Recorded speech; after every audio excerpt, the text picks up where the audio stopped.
حبيباتي، نتمنى تكونوا بخير وعلى خير ان شاء الله وصحه جيده.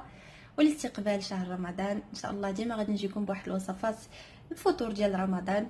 وكيف ما كتعرفوا دابا اي امراه مغربيه ولا اي امراه عربيه راه في الكوزينه دابا كتوجد شهيوات ولا كتوجد زلابيه سلوش باكيه اي حاجه لاستقبال شهر رمضان. واليوم غادي تكون واحد الوصفه زوينه في المذاق وسريعه التحضير، وهي اللي هي المحينشات باللوز 100%. ودابا غادي نقول لكم المقادير. انا درت هنايا عندي 400 غرام، يعني 200 غرام قليتهم و200 غرام خليتهم. من بعد اكيد من بعد ما سلقتهم انا غسلتهم ونشفتهم مزيان، سواء بغيتو تنشفوهم ليله كامله باش ما يبقاش الماء. الا ما عندكمش الوقت سيداتي تقدروا ديروه في الفران، اون فوا كينشفوا واحد شويه صافي كتقلعوه، ما كتخليوش يتحمر، غير كينشفوا كتقلعوهم في حاله ما عندكمش الوقت. او الا كان عندكم الوقت تقدروا تخليوهم ديروهم فوق واحد الطوش حتى ينشفوا على خاطرهم.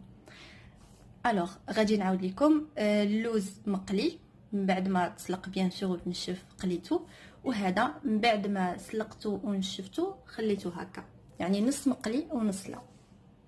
دابا غادي ندوزو باش نطحنوا اللوز ديالنا. خاص تكون عندنا واحد العجينه مزيته شويه، يعني ضروري ماشي المحينشات ما كتكونش ديك العجينه اللي بحال البريوات مثلا، لا هاد العجينه خاصها تكون عجينه مزيته.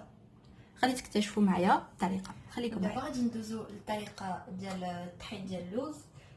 غادي نزيد انا معاه واحد 150 غرام ديال السكر خشن كيف ما كتشوفوا. سينو الا كان عندكم سكر كلاصي يعني بلا ما كتطحنوه مع اللوز كديروا ديريكتومون في لاباط ديالكم. وعندي المسكه الحره، هذه اختياريه، انا كندير المسكه الحره، كندير غير واحد غادي نوريكم واحد 2 كويرات صغار بحال هكا غير زوج، وغادي نطحنها مع الخليط ديالي ديال السكر واللوز.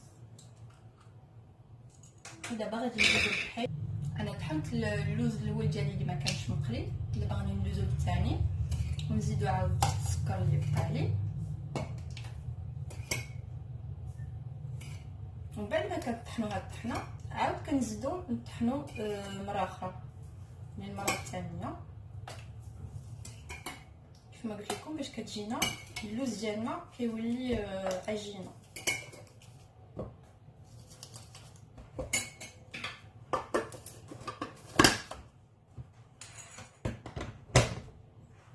دوز المرحله الثانيه، يعني كنطحنوهم المره الثانيه.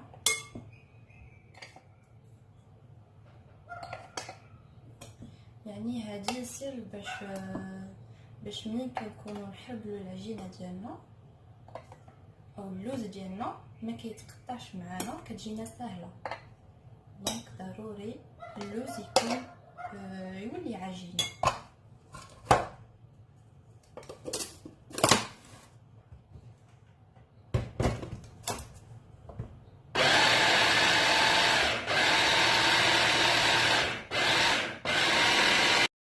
دابا غادي ندوز اللوز ديالي، غادي ندير فيه واحد الملعقه كبيره ديال الزبده دائبه باش كنجمعوه.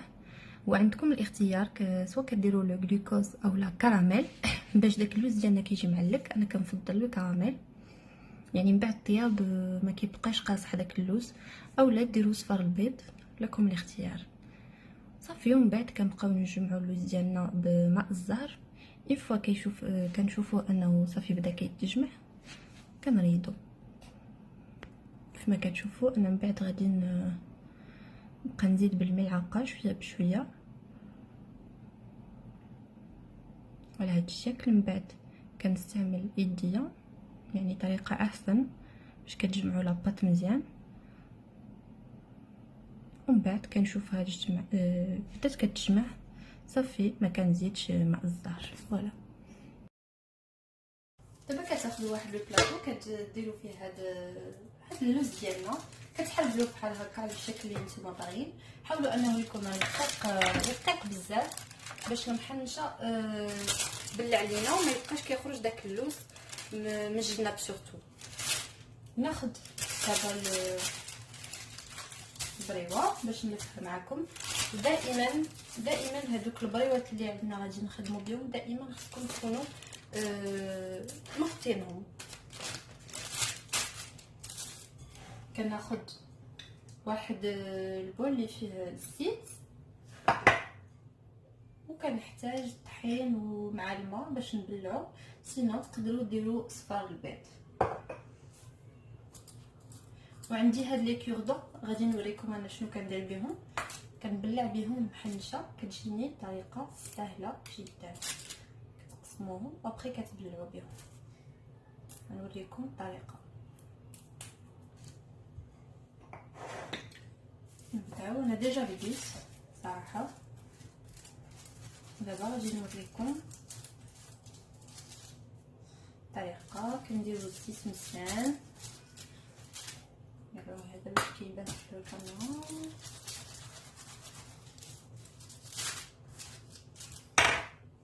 سمحوا لي بالنسبه لي بريك ديالي نسيت ما صورت لكمش ملي كنت كنقطعهم. الطريقه اللي قطعتهم بها سهله جدا. كما كتشوفوا انا عندي مدورين. الوغ شنو كندير؟ كنقطعهم هكا وهكا على 4. فوالا، يعني طريقه سهله جدا. كديروا هكا كتقطعوا ومن بعد داك النص عاود كتقطعوا، يعني كتجي الورقه على 4. فوالا. كنديروا الزيت مزيان.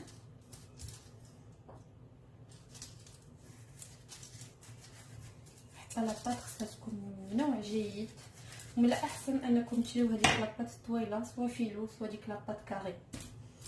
حتى في الطريقه ديال الاستعمال باش ديروا المحنشه كتجي اسهل على هكا. صافي كيف ما كتشوفوا. دابا كناخذ داك اللوز ديالي،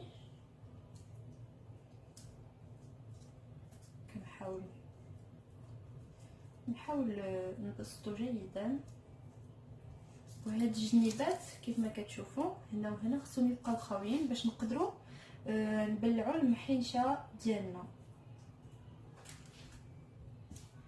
فوالا. دابا غادي نلفو. كنبداو من هادي من القنت وكنحاولوا كنلفو وكنزيروا مزيان. انا خدامه بجوج يدين وكنزير باش ما كتحلش.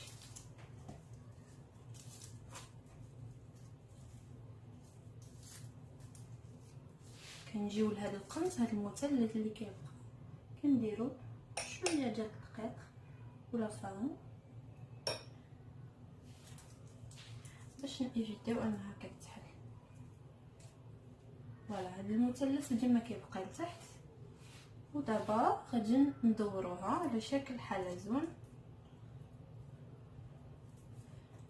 شفتوا كيفاش كندير؟ دابور كنبانسي هاد المحنشه هكا وكندور، لانه اللوز من بعد ما غادي يطيب يضاعف الحجم ديالو. باردون، سواء كطيبوهم في الفران او لا كتقليوهم، لكم الاختيار. كيف ما كتشوفوا هي المحنشه كتجي صغيره جدا. والسر ديال هذاك لو كوردون باش ما تحلناش كنجي حتى للقنت هنايا وكندير لو كوردون ديالي وكنحاول نوضع هكا في الوسط على هذا الشكل. وها هي صغيره.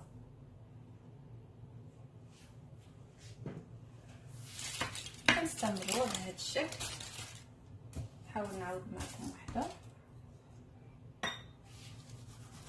انا غادي نحاول غادي ندير واحد التشكيل غادي ندير شويه محنشات وواحد شويه ديال السيجار او لا بريوات، لان لاباط عندي كثيره، لا فارس عندي كثيره تاع اللوز.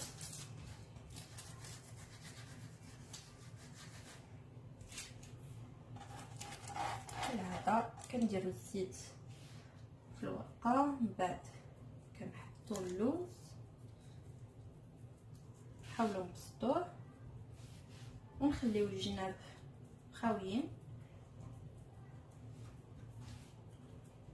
ومن بعد كندلعو على هذا الشكل وكنزيرو جيدا باش ما كتحلش. كنجيو المثلث نديرو شويه د لافارين، استعملوا صباعكم ولا ملعقه. كنجيو كنبانسيو هكا، شفتوا كندور، ما حدني انا كندور وانا كنحاول نبانسيها هكا.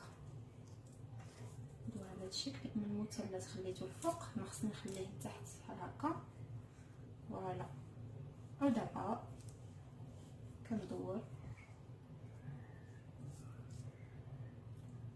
على هذا الشكل.